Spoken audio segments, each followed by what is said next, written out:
my channel. I welcome you all to another episode of The Spiritual House.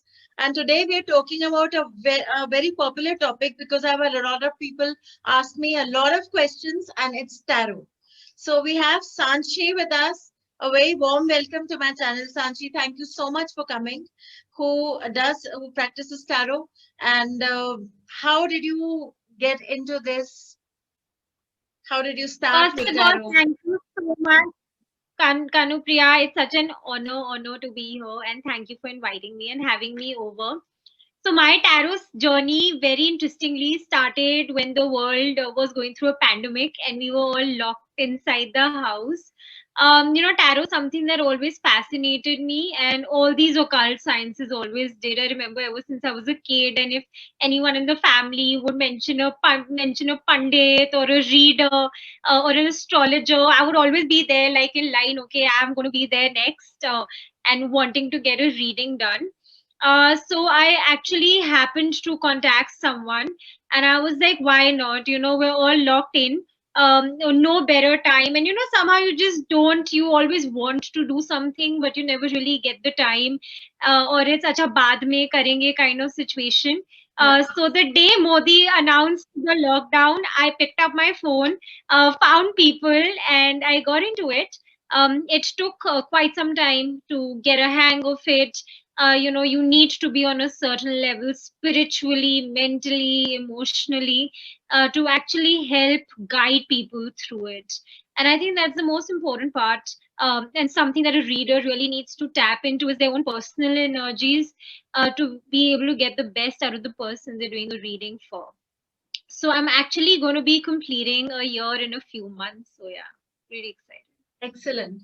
So, and you're one of the few very rare people that I've personally consulted, and I must tell the viewers that she's extremely accurate with her readings. And for me, it's very exciting to try and get a reading from somewhere else because most of the time I'm on the other end trying to give readings, and I really treasure an opportunity to get guidance for myself, and it was really, really great and helpful. So, I've seen a lot of people talk about energy and tarot. So, what is the connection, energy and tarot? How does this exactly work? So whenever I start a reading for any of my clients, the first thing I tell them is that when you're getting a reading done, the only thing I need from you is your 100% focus and undivided attention.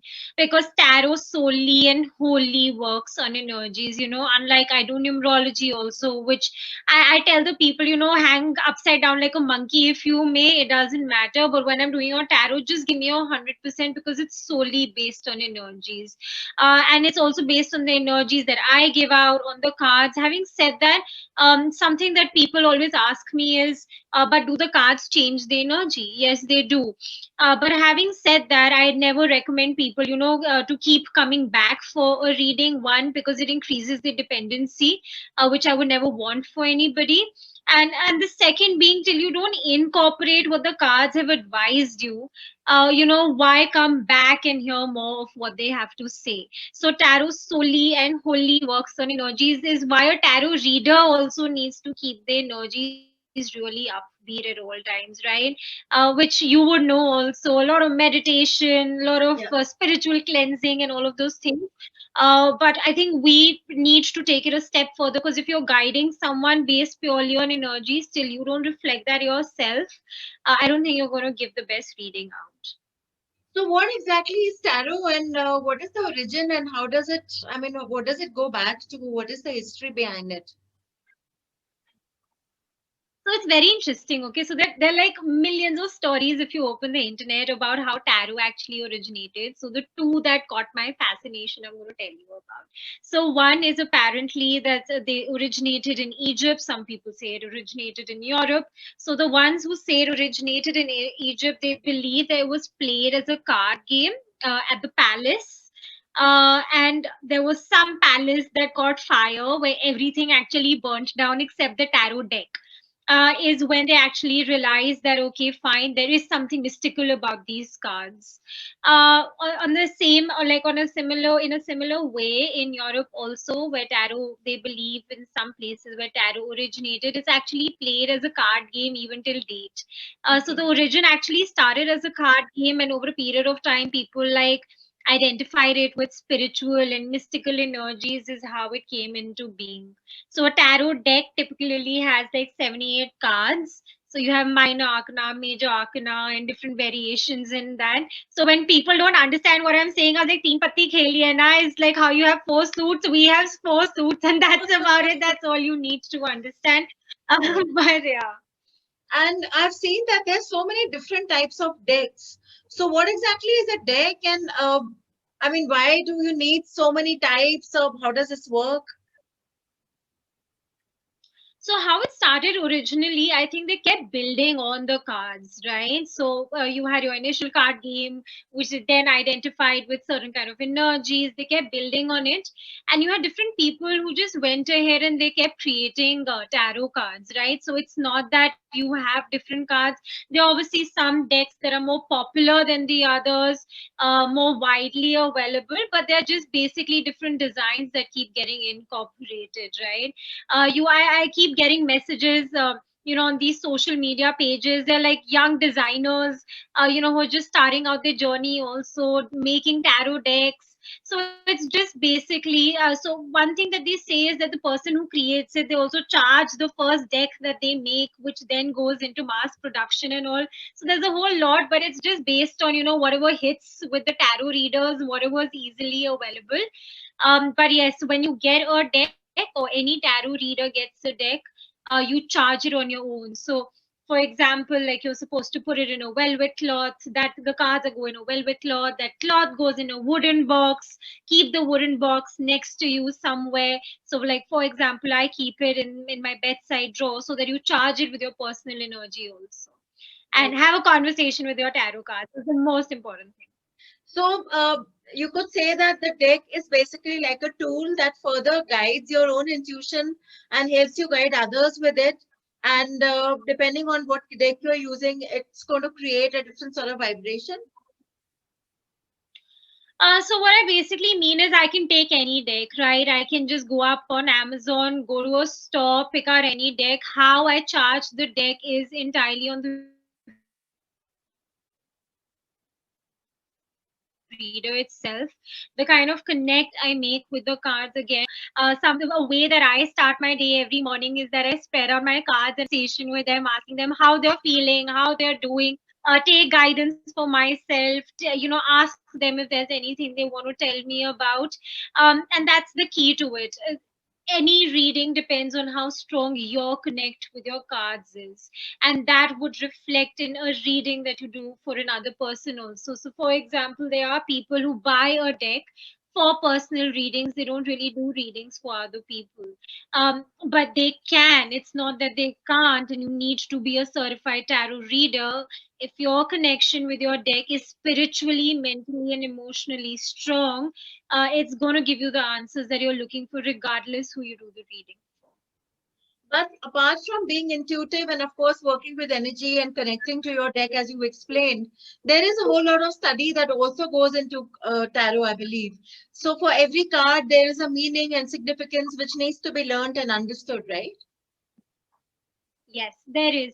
So whenever someone asks me this, I have like one favorite example I like giving them. There's a card, it's known as the death card. So if I ever show it to a client, they're like, "Hey, ye kya aa gaya? Ye to itna डरावना hai." I was like, just relax, right? So it also, one, depends on the interpretation. Second, I would never recommend any tarot reader, or any reader for that matter, to keep giving the same analysis for every card. Yes, there is a definite meaning. So a death is has a beautiful meaning to it, which means that it's only a new cycle will only start when an old cycle ends, right? And that's what the death card actually tells you. It's universe giving you an indication ki theek hai, if you want something new to happen, you need the old to stop, and you need to put a pause to it. But at times people will just see it, they'll be like, oh god, this is disastrous, this is going to be terrible. Not really, maybe the new thing that's coming your way is what life really wants to give you.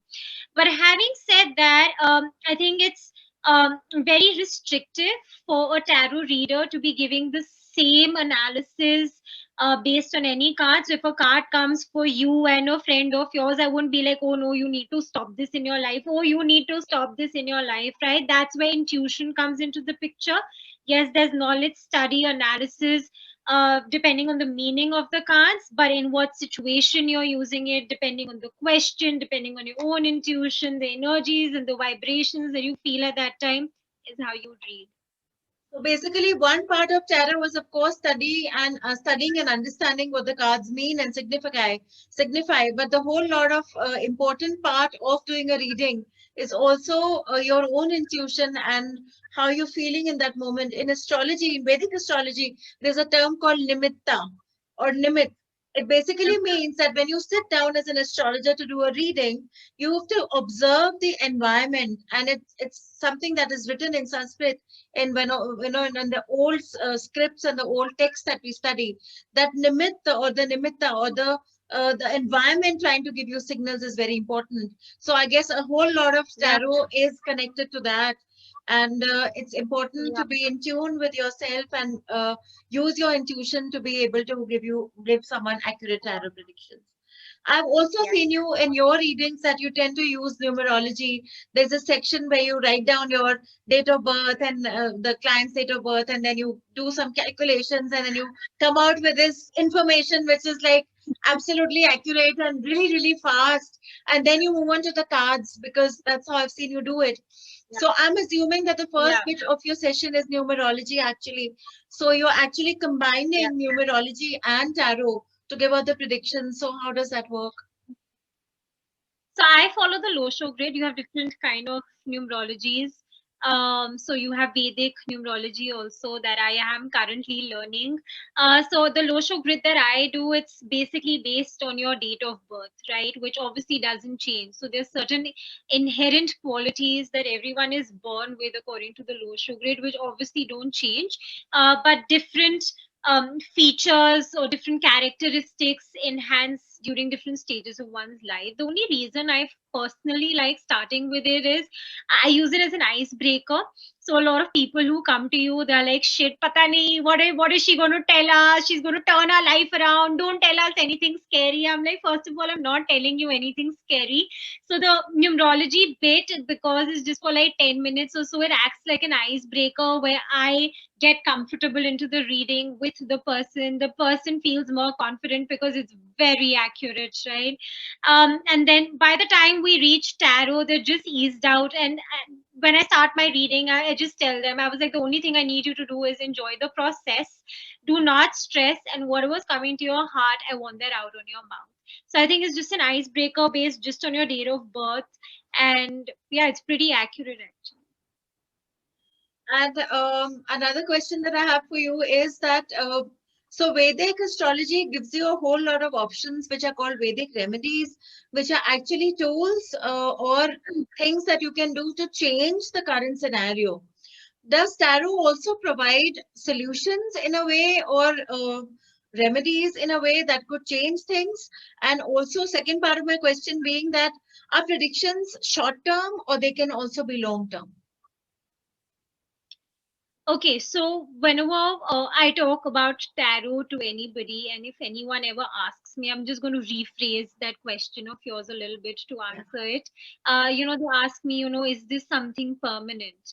And I always tell them, you know what, it's going to provide you the best fitted guidelines to live life within and according to, a framework to live according to. Things you should be focusing on, things you can avoid, right? So if you actually see how there are certain remedies in astrology of the stones, in astrology how you have the stones to wear on a particular day of the week, you can do certain kind of donations or a certain fast or a certain puja. Tarot on the other hand will give you a framework. Okay, so these are the things you should be incorporating, these are the things you should be focusing on. This is probably what you can steer away clear from. But we do have like different kind of remedies. We incorporate a lot of feng shui remedies if someone really needs it. The remedies based on like candle therapy, smell therapy, aroma therapy, and all of those things. Yes, I do incorporate that. But I think tarot in itself is the best remedy that anybody can like be introduced to, because it tells you the best suited way of how to live your life. It's literally guidance, it's self-awareness. I really see it as a lifestyle change. So, And how long are the predictions? Long term, or they tend to be short term? How long is the guidance for? Is it for the current scenario in the next few months, or it could go into longer time periods like years to come, or lifelong predictions? How does exactly, what is the time so when frame? you talk about long-term predictions, yeah, your astrology, Vedic astrology is obviously more accurate because it tells you exactly where, when, how, with whom, and all of those things. Tarot, on the other hand, I think works best for short-term energies. Yes, you can predict things for the long term also, because the cards, or the energy of the cards keep changing. It changes with the energies of the reader, energies of the person, getting a reading done. So at the time that you're getting a reading done, till about a few months, I would even give it like about 4 5 months, is where I've made accurate predictions still. So like if I've done a reading for someone today, predicted something for 6 months ahead, in all probability, yes, it will happen. But if you have a new set of questions, yes, if there are, certain new developments that come into the picture, related to a question you've already asked, a lot of people do tend to revisit to know what's the best suited way to go ahead further. But yes, long term and short term predictions are a part of it. I personally never recommend anyone to come back before 2 months for a reading, because I first want you to incorporate whatever the cards have already suggested you to do, Right. and then probably work around it, incorporate it, and then come back. Otherwise, it's a waste of the energy, your energy, my energy, and the energy of the cards. So you might as well incorporate everything they're guiding you to do first and come back. But yes, there have been predictions that have been correct even 6 months ahead of what was predicted. So, Sanshi, do you have any message for the viewers? Maybe out of intuition or anything you want to share with them anyway? I want to tell them you're on the best channel ever, watching the most stunning woman in this interview. No, but apart from that, especially in our country, there's a lot of belief around these occult sciences. The one thing I've noticed is a lot of people you go to, they tend to scare you. ये हो जाएगा, ये नहीं करोगे तो ये शनि भारी हो जाएगा, Yes. ये भारी हो जाएगा, पता नहीं क्या क्या भारी हो जाता है in India with the astrologers. Just I just want to tell everybody to just believe in themselves, and the Yeah. strongest tool you have to turn your life around is your mind. And yes, destiny might have been pre-written in some kind of way, but that doesn't mean it can't be rewritten by you. So please always strive to give your best to get the best. A very important message coming from her, something that I've always told my clients as well. Never live your life a fear-based life, but live a life which is based around your free will and the ability to change things within your mind and within your life.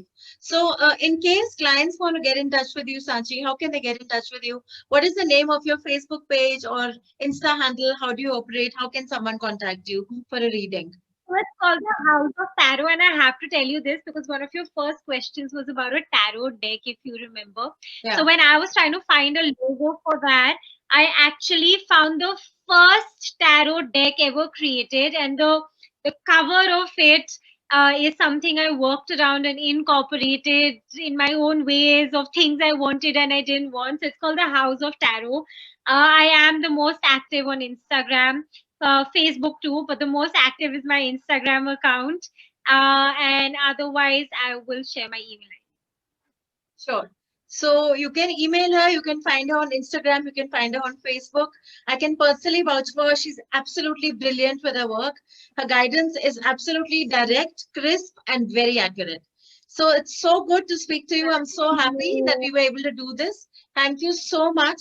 And I hope your Thank you. journey is always as successful and even more successful, and that you grow as a person, as an individual, and you do great work ahead. Thank you so much, Kanupriya. Thank you. Thank you again. Thank you so much for coming. I will be Thank back you. with, Lovely. sorry, you were saying? I was saying it was lovely being here. Thank you. I will be back with the monthly predictions as always on my channel. And there's an important announcement that I made recently. Please go and check it out. And thank you so much. And thank you for supporting my work.